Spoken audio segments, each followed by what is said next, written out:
Hello, ladies and gentlemen, boys and girls, cats and dogs, and freaks of nature of all ages. My name is Brian Bad Hippie Jackson, and welcome to my channel, and welcome back to Bad Hippie's Book of Stupid. Now, before I get into the story today, I'm going to give you a little bit of an update. Okay, what I'm going to be doing is Channels That Don't Suck will be coming back as well.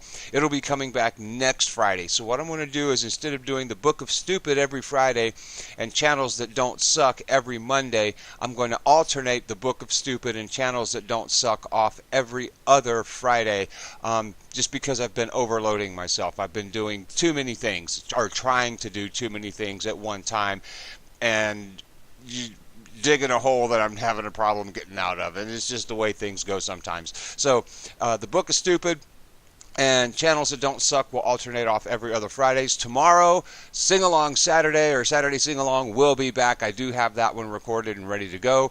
So Sing Along Saturday will be back on Saturdays. On Sundays, I will start uploading to Zheads TV once again.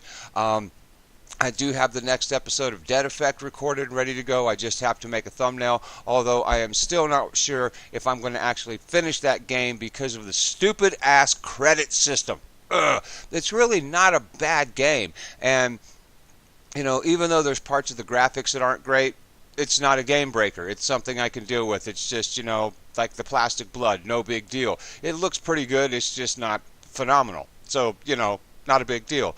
Even though the vocals are shitty, still not a game breaker. They're not cringeworthy shitty. They're laughable shitty. They're bad vocals, but they make me laugh. You know, the thing that just might be a game breaker is the credit system, especially the fact that you basically have to pay for checkpoints. It's either when you get killed, and it's easy to get killed, you either go back to the very beginning of the level, or you pay an insane amount of credits to get a checkpoint, and that is pissing me off. So if I decide not to finish Dead Effect because of that stupid-ass, boneheaded fucking credit system, then I will replace that on Zheads TV with Left 4 Dead 2. Still going to do some good old-fashioned zombie shooting.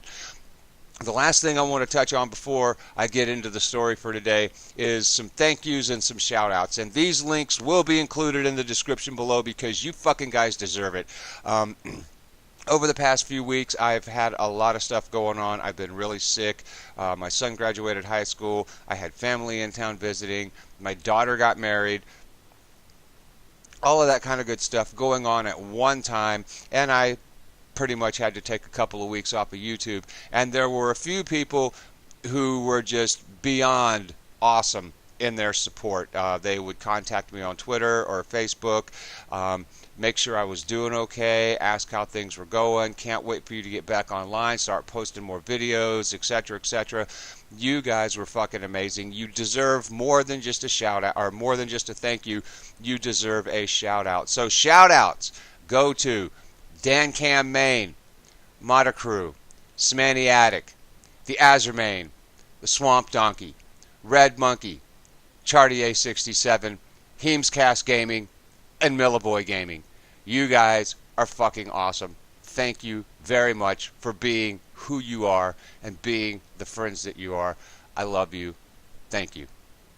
All right, now into the story. Now that we got that out of the way, let's get into the story. Let's get this going. Yes. Today, I'm going to tell you a story about my grandparents. Now, this is a story that was kind of sort of told to me by both of my grandparents when I was a teenager.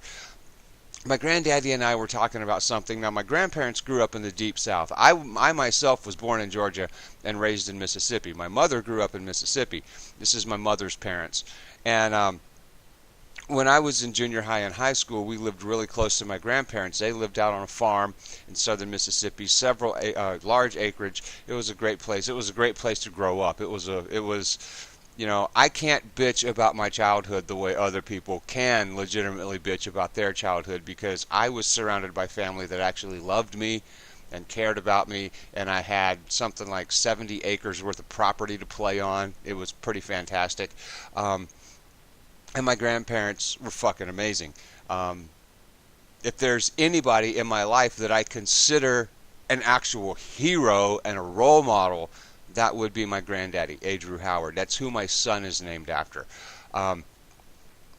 So we're sitting around the kitchen in Grandma and Granddaddy's house one day, and I forget what we were talking about, and Granddaddy looks at me and goes, "Don't you be doing that, boy, the devil will come to get you." And I'm like, "There's no such thing as a devil." "There is a devil, and I've seen him." I'm like, "Yeah, right." Yeah, because you've seen the devil.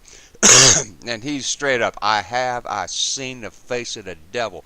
So he decides to tell me the story about the day that he saw the face of the devil.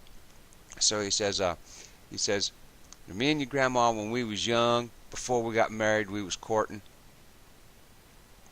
We decided one Sunday we was gonna skip church and go down to the creek and go swimming." Now, whether they were going to just go swimming or go skinny dipping, I don't know, because at that point in time and at their ages, skinny dipping was a big no-no. It was just about as bad as having sex. But it was also one of the most popular pastimes in the world. Kind of like sex. Excuse me. So he says, we decide we're going to skip church and go down to the creek and go swimming. So he says, I'm standing by the edge of the water. We'd peeled out of our clothes, and I'm standing by the edge of the water, and I'm getting ready to jump into the water. And I look down, and this face come up out of the water. Little black beady eyes just staring at me. And it was the devil. He'd come to get me because I was skipping church to go swimming with your grandma. So don't you be doing stuff like that, boy, because the devil will come for you. I seen him. And he gets up and he goes off and he does what he's going to do, which is cool. And I'm sitting there going, the devil. The devil, you have got to be kidding me, the devil. And after Grandma knew that Granddaddy was well out of earshot, because that man could hear, he could hear two flies fucking at 50 yards, I swear to God. That man heard everything. She's just standing at the sink in the kitchen, doing her thing, whistling, washing dishes, or making iced tea or something like that, like she always did. And she looks over, and she goes, that wasn't nothing but a curious little otter. But if he wants to think it was a devil, then go ahead and let him, because he ain't missed a day of church since. I fucking love that story. I love it. I don't know if you're laughing like I am, but I love that story. I really, really do. It's an awesome one. Please do not forget to check the links in the description below for the Disabled American Veterans and the Wounded Warriors Project. Let's please help support our veterans. If you like the video, then hit the like button, subscribe, and share. Tell your friends and family to hit the like button, subscribe, and share. Please don't forget to leave me a comment. They're always welcome, good, bad, or somewhere in between. Thank you very much for watching. I greatly appreciate your love and your support. You guys are fucking awesome. And until next time, this is Brian Bad Hippie Jackson saying peace, love, clean underwear, and happy gaming.